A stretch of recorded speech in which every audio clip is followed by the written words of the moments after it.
दोस्तों नमस्कार। और आज हम एक ऐसे महत्वपूर्ण मामले की बात करेंगे जो सुप्रीम कोर्ट में चेन्नई हाई कोर्ट से आया और सुप्रीम कोर्ट ने उस पर अपनी व्यवस्था दी। एक बहुत कम लोगों को पता है कि अगर आपकी प्रॉपर्टी में कोई आदमी बैठा हुआ है और आप कुछ भी एक्शन लेते नहीं हैं और वो ऐसे ही निरंतर बैठा हुआ है तो 12 साल के बाद में वो प्रॉपर्टी का मालिक बन जाएगा। इसको एडवर्स पोजीशन कहते हैं और हिंदी में कहूँ तो प्रतिकूल कब्जा, यानी कि उसका 12 साल तक उस प्रॉपर्टी पर रहना ही उसको मालिकाना हक दिला देता है। ये व्यवस्था है जो हमारा एक लिमिटेशन एक्ट है, उसका जो धारा, उसका जो सेक्शन है 65, उसमें इसकी व्यवस्था है। पर उसके ऊपर कुछ सुप्रीम कोर्ट ने कंडीशन भी लगाई है। ऐसे ही नहीं है कि कोई 12 साल तक बैठा हो और उसको इतने सालों तक का जो कब्जा है वो ही उसको ओनरशिप दिला दे, उसकी भी कुछ कंडीशंस हैं। दरअसल कानून है उनके लिए जो नॉन सीरियस ओनर है, जिनको परवाह नहीं है अपनी प्रॉपर्टी की कि कौन कहाँ कैसे बैठा है और कुछ करते धरते नहीं हैं, उनके लिए है ये। तो सुप्रीम कोर्ट में ये एक मैटर आया, ये अपील की थी एक व्यक्ति ने, और ये मार्च 18 को जो ऑनरेबल जस्टिस अभय ओका हैं और जस्टिस उज्जवल भुयन हैं, उन्होंने इस पे अपना निर्णय दिया। और ये मैटर है एम राधेश्याम लाल जो इसमें एप्लीकेंट थे और वी संध्या और अदर्स जो थे इसमें रेस्पोंडेंट थे। तो ये चेन्नई के हाई कोर्ट का जो फैसला था उसके विरोध में आए थे। दरअसल जो राधे श्याम लाल है इसने ये कब्जा किया हुआ था, जिसे प्रतिकूल कब्जा हम कहते हैं, और जिसको हाई कोर्ट ने माना नहीं था और हाई कोर्ट के निर्णय के खिलाफ वो सुप्रीम कोर्ट में आए। तो आइए इसकी बात करते हैं। कई लोग कहते हैं कि जो मैं बताता हूँ उसके केस लॉज जो है वो भी साथ के साथ बताऊँ, जिससे कि उसको कोट करने में आसानी हो। तो हमेशा डिटेल में मैं वो केस लॉ की डिटेल भी देता हूँ कि उसका जो पूरा विवरण, जिससे आप उसको कोट कर सकते हैं। तो बात करते हैं आगे। दरअसल बात ये है कि जैसा मैंने आपको बताया कि सेक्शन 65 है लिमिटेशन एक्ट का, जो कहता है कि 12 साल से अगर ज़्यादा कोई बैठता है और उसका उस पर बैठा रहता है तो वो प्रतिकूल कब्जे में आता है कुछ कंडीशंस के तहत। तो एक सुगानी बाई थी जो एक प्रॉपर्टी की ओनर थी और वो 1947 में उनकी डेथ हो गई। उन्होंने अपनी जो प्रॉपर्टी थी उसको 3 लोगों में बांटा। एक सेटलमेंट डीड के आधार पे, जो सेटलमेंट डीड उन्होंने 1 दिसंबर 1945 को की, और उसमें गोपूबाई, अभयकरण जोशी और विजय किशन बोहरा, इन 3 को 1/3 हिस्सा, 1/1 हिस्सा इनको दिया। बराबर के हिस्से 3 दिए। बाद में इनके जो भी लीगल हायर थे, बच्चे थे, वो इसके मालिक बने।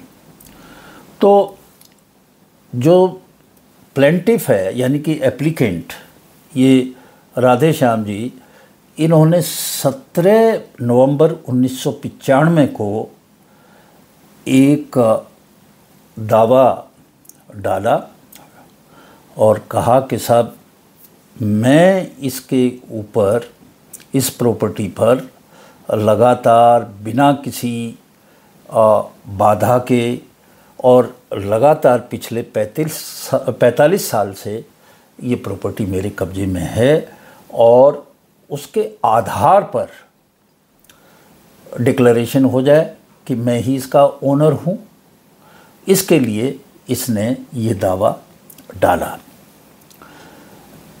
अब जो ये था दावा, वो आया तो उसके ऊपर जो असल ओनर थे उन्होंने कहा साहब ये जो है गलत है, ये जो है हम इसके मालिक हैं, और ये जो कह रहा है राधे श्याम, ये एक छोटे से पोर्शन पे है, कुल 250 स्क्वायर फीट के एरिया में ये इस सूट प्रॉपर्टी पर बैठा हुआ है। खैर,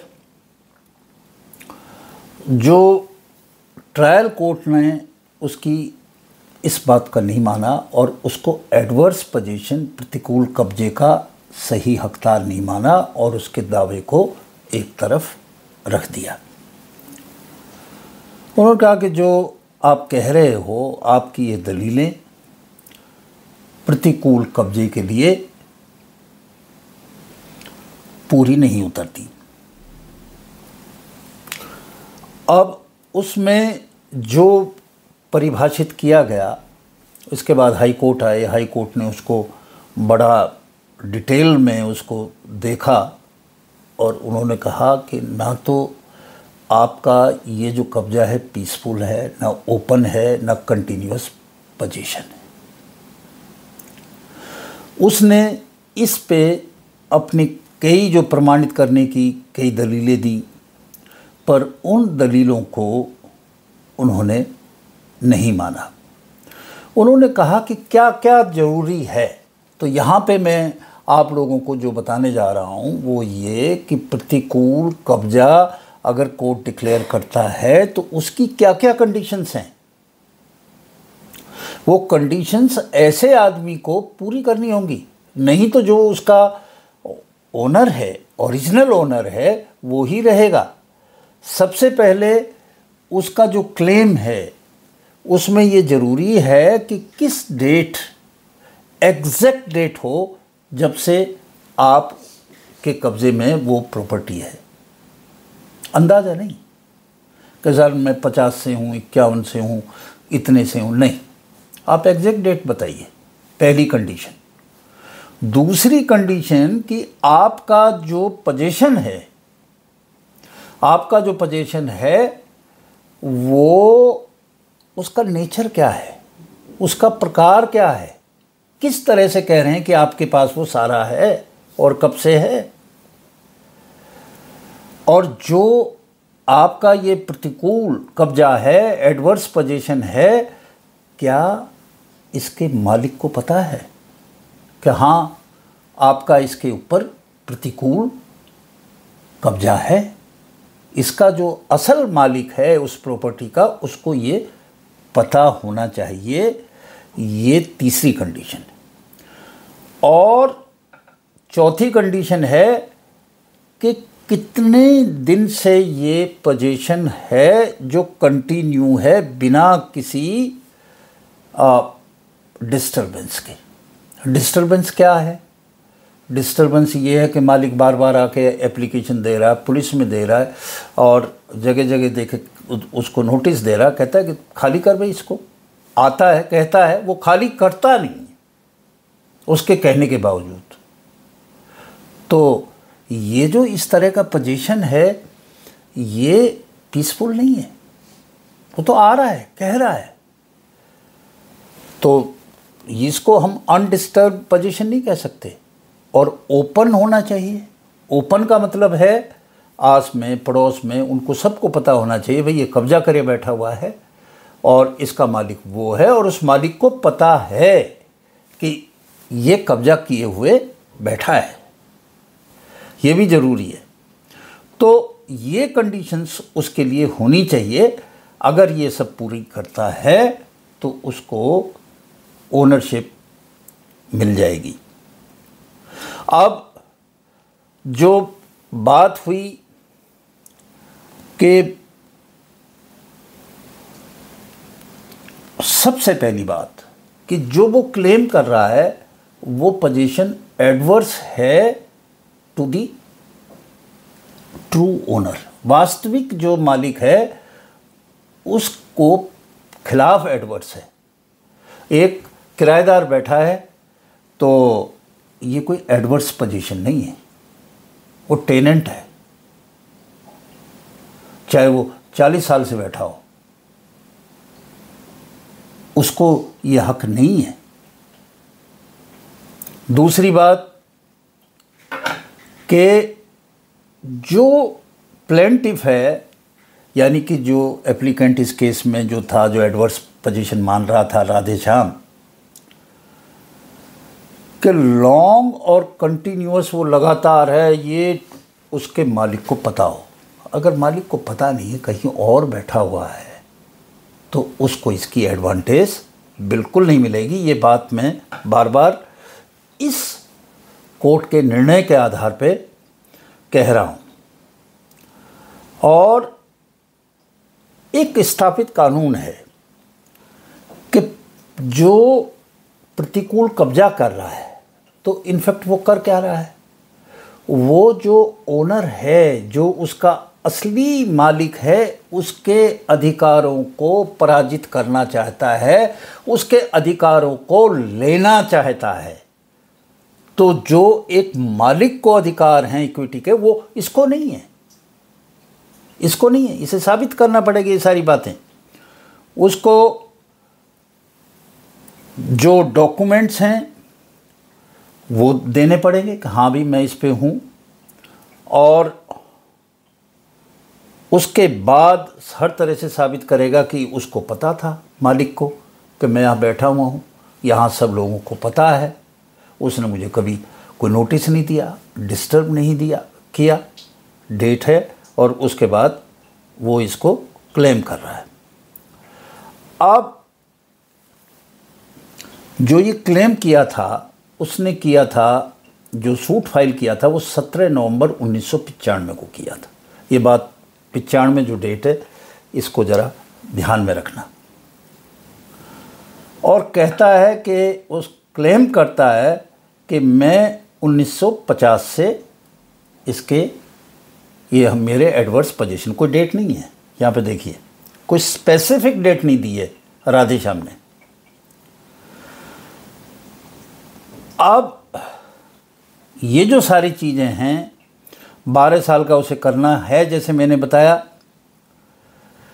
अब हाई कोर्ट ने जो इससे पहले कहा कि जो ट्रायल कोर्ट की फाइंडिंग है उनको मैं मानता हूँ।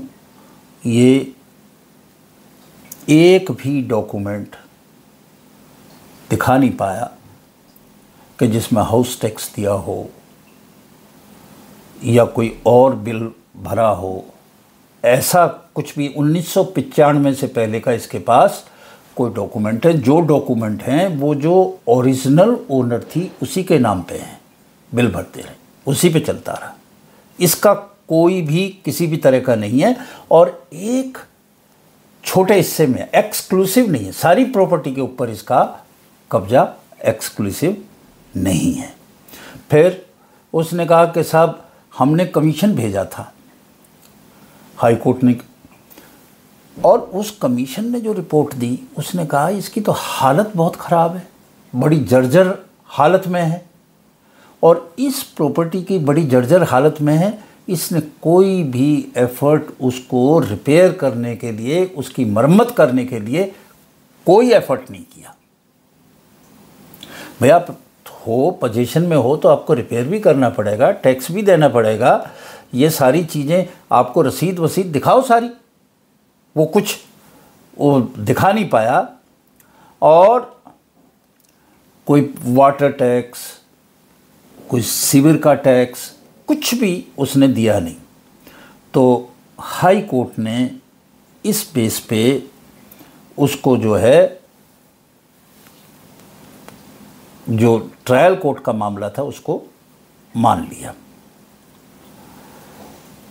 अब एक बड़ी इंटरेस्टिंग बात है